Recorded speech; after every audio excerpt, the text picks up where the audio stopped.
Thomas the tank engine had been working in the coal yards all day. The little blue engine was covered in coal dust. "We can't clean you up tonight, Thomas," said his driver. "There's a problem with the hose pipe."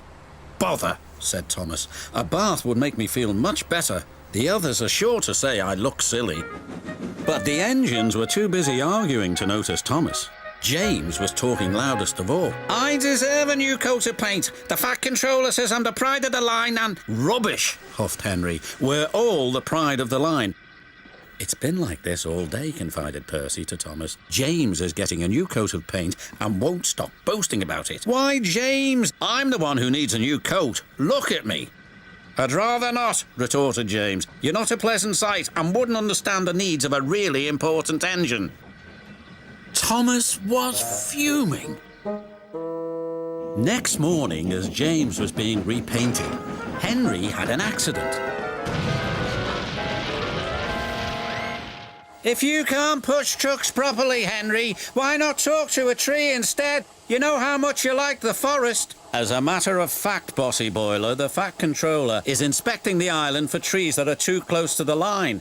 He's worried they might cause trouble." "Pah!" laughed James. "If I came upon a tree, I'd just push it aside." "Really?" replied Henry. Soon James was showing off his paintwork. "Make way for an important engine." "You wouldn't feel important if one of these trees crashed on you. You'd feel hurt," reproached Percy. "Rubbish! It wouldn't dare." "You should be careful, James. Trees can be just as powerful as engines," advised Terence. "Pah!"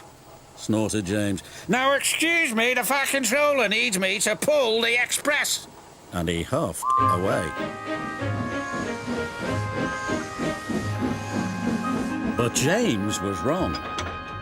"You must go to the yards and collect an important goods train, James. It's heavy, so be careful," said the Fat Controller.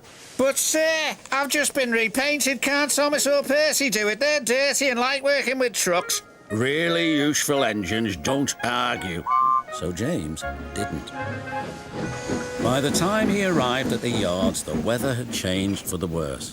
"Your colour's nice, James. Pity about your face, though," said a truck. James ignored them and set off.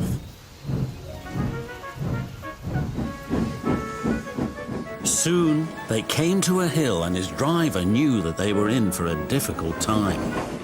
An old tree close to the track was being blown by the strong winds and rain had weakened the slope.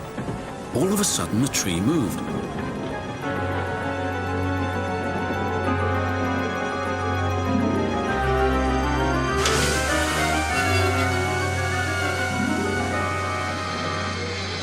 "Ooh, help!" cried James. "Go away!" But of course the tree couldn't.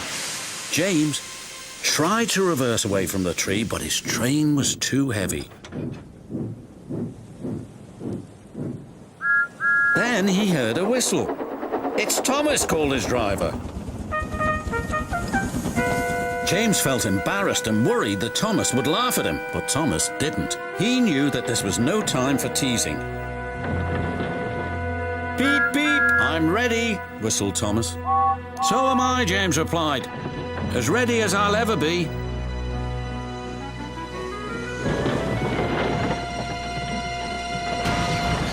They were just in time. Later, James spoke to Thomas. "Percy and Terence were right to warn me," he said. "Thank you for rescuing me, Thomas." "Oh, that's all right. We engines must pull together, whatever the weather." Just then, Edward bustled in. "The Fat Controller thinks you're both brave engines. Thomas, you're going to have a new coat of paint, and James, the Fat Controller says that tomorrow you'll pull the Special Express." Everyone was very happy.